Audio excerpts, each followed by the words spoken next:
नमस्कार। तो अब समय है टाइम एंड टेंस से रिलेटेड एक ऐसे टॉपिक को शुरू करने का जिनसे क्वेश्चन टाइम एंड टेंस के साथ जोड़कर पूछे जाता है। इसे आप कहते हैं क्लॉज। एक बात हम बता दें आपको कि जो भी सिलेबस आपको पढ़ाया जा रहा है ये रैंडम नहीं है कि ये पढ़ा दिया, वो पढ़ा दिया, नहीं। जो पढ़ाया जा रहा है वो आपस में हाईली कोरिलेटेड है। अगला चैप्टर पिछले से, पिछला चैप्टर है अगले से, ये आपका जुड़ा हुआ है। उसी सीरीज में टाइम एंड टेंस के बाद ये क्लॉज, क्योंकि क्लॉज के क्वेश्चन टाइम एंड टेंस के साथ जोड़कर ही पूछे जाते हैं। क्लॉज का मतलब होता है उपवाक्य। अब उपवाक्य और वाक्य में क्या डिफरेंस है? Difference between a clause and sentence. तो सेंटेंस की अपनी एक स्पेसिफिक मीनिंग होती है, सेंटेंस की मीनिंग क्लियर होती है, सेंटेंस में पैटर्न फॉलो होता है, SVO, VSO, OVS, ठीक है। लेकिन क्लॉज में क्या होता है? क्लॉज की अपनी कोई मीनिंग नहीं है, बल्कि क्लॉज मीनिंग को कंप्लीट करने के लिए दूसरे क्लॉज पे डिपेंडेंट होता है। यानी कि clause is the group of words that has no clear meaning but is dependent on another group to complete its meaning. जैसे आप एक वाक्य समझें। एक बार एक कवि सम्मेलन हो रहा था और कवि सम्मेलन में जो कविराज थे वो एक शेर सुना रहे थे, कविता सुना रहे थे, संयोग से भूल गए। वो केवल एक ही लाइन बार बार दोहराए जा रहे थे कि बकरी चढ़ी पहाड़ पर, और लोग वाह वाह किए जा रहे हैं। बोले बकरी चढ़ी पहाड़ पर, लोग वाह वाह किए जा रहे हैं। एक से बर्दाश्त नहीं हुआ, बोले पहाड़ पे चढ़ी, उसके बाद बोले चढ़ के उतर गई। तो क्लॉज का मतलब क्या होता है?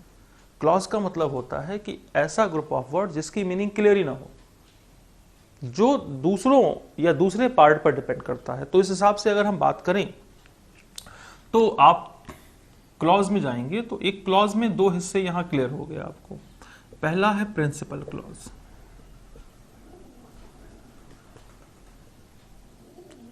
प्रिंसिपल क्लॉज को प्रमुख उपवाक्य के नाम से जानते हैं। अब कुछ बच्चे प्रिंसिपल क्लॉज को कहते हैं कि जो पहले लिखे जाएगा वो प्रिंसिपल क्लॉज। ये बड़ा गलत सा हिसाब किताब है। जो प्रिंसिपल क्लॉज होता है, जिसको प्रमुख उपवाक्य कहते हैं, ये रिलेटेड विथ फर्स्ट वर्क, ये पहले काम से संबंधित होता है। चाहे वो वाक्य के पहले हिस्से में लिखा जाए, चाहे वो वाक्य के दूसरे हिस्से में लिखा जाए, इससे मतलब नहीं है, लेकिन इसका जो संबंध होता है वो हमेशा पहला काम होता है। ठीक है। दूसरा होता है सबऑर्डिनेट क्लॉज।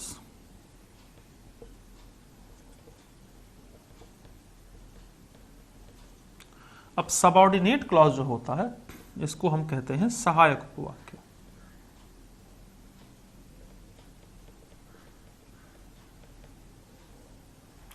सहायक उपवाक्य का मतलब क्या होता है? जो आपका सबऑर्डिनेट क्लॉज होता है इसको आप सहायक उपवाक्य कहते हैं। इसका जो संबंध होता है वो सेकंड वर्क से होता है, अर्थात दूसरे काम से होता है।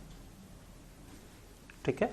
तो ये गलती कभी मत करना कि प्रिंसिपल क्लॉज का मतलब वो है जो सेंटेंस के पहले हिस्से में लिखा जाता है, सबऑर्डिनेट क्लॉज का मतलब वो है जो सेंटेंस के बाद के हिस्से में लिखा जाता है। ये कोई कहानी नहीं है। प्रिंसिपल क्लॉज और सबऑर्डिनेट क्लॉज आगे पीछे एक सेंटेंस में यूज हो सकते हैं, पहले बाद में का कहीं कोई रिस्ट्रिक्शन नहीं है। बस ये है कि प्रिंसिपल क्लॉज का संबंध जब भी होगा तो फर्स्ट वर्क से होगा, और सबऑर्डिनेट क्लॉज का संबंध जब भी होगा तो सेकंड वर्क से होगा। ठीक है।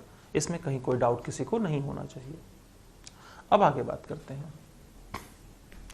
जब आगे बात करते हैं तो आपको अब यहां से टाइप्स ऑफ क्लॉज की बात करनी पड़ेगी। देखा जाए तो बहुत सारे क्लॉज हैं। टाइम क्लॉज है, रिलेटिव क्लॉज है, लेकिन आपको जो क्लॉज के तहत पढ़ना है, जहां से आपके क्वेश्चन आते हैं, उसमें हम बात करते हैं। तो आपको जिस क्लॉज पे फोकस करना है उसको कहते हैं कंडीशनल क्लॉज।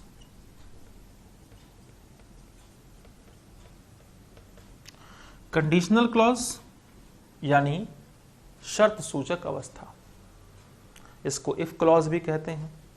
अब कंडीशनल क्लॉज की आप बात करते हैं तो आपके सिलेबस के अकॉर्डिंग कंडीशनल क्लॉज 3 हिस्से में बांट दिया जाता है। नंबर फर्स्ट होता है आपका ओपन क्लॉज। इसको हम बोलते हैं मुक्त उपवाक्य। दूसरा होता है डाउटफुल क्लॉज। इसको बोलते हैं संदेहात्मक उपवाक्य। और तीसरा होता है क्लोज्ड क्लॉज, और इसको हम कहते हैं संपूर्ण उपवाक्य। क्लोज्ड क्लॉज को भी दो हिस्से में बांट देते हैं, बाय विश और बाय टेंस।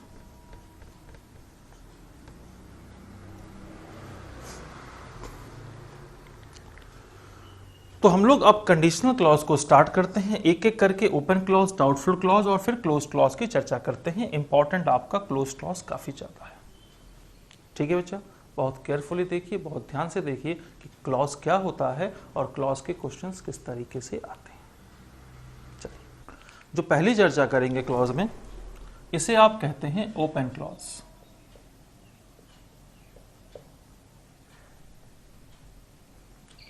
ओपन क्लॉज का मतलब होता है मुक्त उपवाक्य। अब ओपन क्लॉज में क्या होता है, जैसा कि हमने कहा कि एक स्टेटमेंट आपका प्रिंसिपल क्लॉज और सबऑर्डिनेट क्लॉज, ये दोनों दो स्टेटमेंट होते हैं। ओपन क्लॉज में जो प्रिंसिपल क्लॉज होता है उसकी शुरुआत होती है इफ से, इफ या आई विश। ठीक, इसमें क्या होता है कि both clauses are related with simple present tense।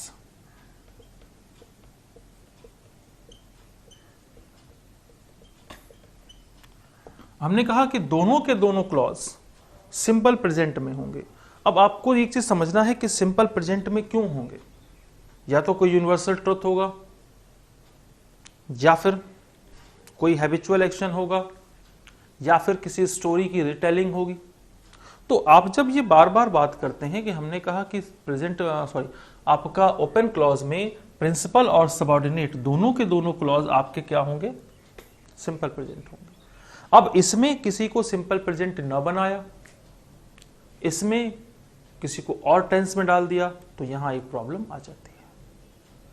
ये कैसे होता है इसको ध्यान से देखेंगे।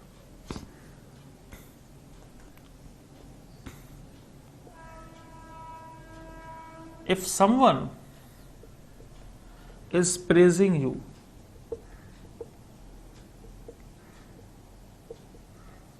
you feel good। हम क्या बेटा इसमें गलती क्या है? तो ज्यादातर स्टूडेंट इसको पढ़ेंगे और कहेंगे कि सही तो है।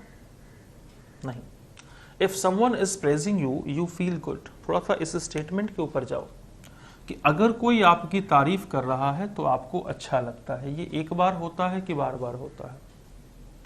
तो हमने कहा जो चीज बार बार होती है वो यूनिवर्सल ट्रुथ होती है, और जो यूनिवर्सल ट्रुथ होता है वो कॉन्टिन्यूअस में नहीं लिखा जाता भाई, वो सिंपल प्रेजेंट में लिखा जाता है।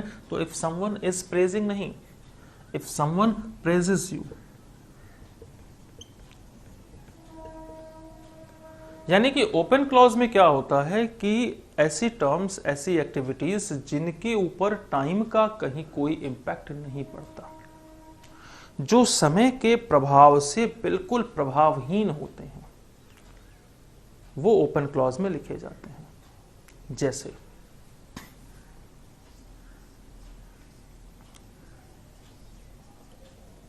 If a book is read,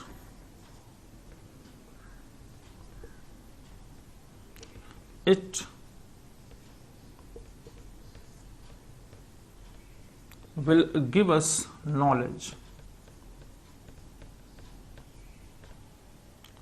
If a book is read, it will give us knowledge। अब कुछ बच्चे ये सोचेंगे यहां तो दो गलतियां हैं कि एक में इज लगा दिया, एक में विल लगा दिया। आधे विल के साथ भाग जाएंगे, आधे इज के साथ भाग जाएंगे। पहले तो ये समझो। तो प्रिंसिपल क्लॉज है if a book is read, ये बेटा सिंपल प्रेजेंट ही है। हाँ, बस सिंपल प्रेजेंट का यह पैसिव है। एक्टिव और पैसिव को लेकर कहीं कोई बंधन नहीं है। टेंस आपका जो है एक्टिव और पैसिव से कहीं कोई रिलेटेड नहीं है, तो आपका टेंस सिंपल प्रेजेंट होना चाहिए। आपका जो स्टेटमेंट है वो एक्टिव और पैसिव दोनों में से कुछ भी हो सकता है। तो if a book is read, ये हमने पैसिव की बात की है और पैसिव के ऊपर चर्चा हम लोग अभी आगे करेंगे। तो यहां तक तो सही था, if a book is read, यहां तक कोई दिक्कत ही नहीं था। It will give us knowledge, तो ये जो आपने जो ना it will give us knowledge, will give, ये गलत है। क्यों? क्योंकि ये फ्यूचर हो गया। अब सबको पता है कि किताब पढ़ते हैं तो आपको ज्ञान मिलता है, ये तो अनचेंजेबल केस है। जो अनचेंजेबल केस होता है वो कभी भी आप जब यूज करते हैं तो सिंपल प्रेजेंट में यूज करते हैं, और जब सिंपल प्रेजेंट में यूज करते हैं it will give us knowledge नहीं, इट गिव्स अस नॉलेज के साथ इसको जोड़ा जाता है। ठीक है, तो ये कहानी आपकी क्या हो गई, ये कहानी हो गई आपकी ओपन क्लॉज। तो ओपन क्लॉज में हमने आपसे क्या बताया कि जो आपका प्रिंसिपल क्लॉज होता है और जो सबऑर्डिनेट क्लॉज होता है, उनमें ऐसे एक्शंस चलते हैं, उनमें ऐसे काम चलते हैं जिनका टाइम के साथ कहीं कोई रिलेशन नहीं होता, यानी जो समय चक्र में नहीं बंधे होते हैं, जिसमें एक काम होते ही दूसरा काम निश्चित रूप से होता है, जिसमें आप हिस्टोरिकल इवेंट्स की बात, जिसमें आप यूनिवर्सल इवेंट्स की बात करते हैं, जिसमें आप बात करते हैं विविड नरेशंस की, जिसमें आप बात करते हैं किसी फिक्स्ड फॉर्मेट ऑफ वर्क की। तो ऐसे मोड्स आपके जो होते हैं वो ओपन क्लॉज के रूप में लिखे जाते हैं। एक पहचान और है कि इफ या आई विश से जिस किसी भी क्लॉज को आप कनेक्ट करते हैं वो प्रिंसिपल क्लॉज हो जाता है। कि if you come I can give you a thing, तो इफ यू कम ये प्रिंसिपल क्लॉज हुआ। ठीक है, प्रिंसिपल क्लॉज के बाद अब बात करते हैं आप डाउटफुल क्लॉज की, जिससे थोड़ा सा आपको आसानी हो जाएगी।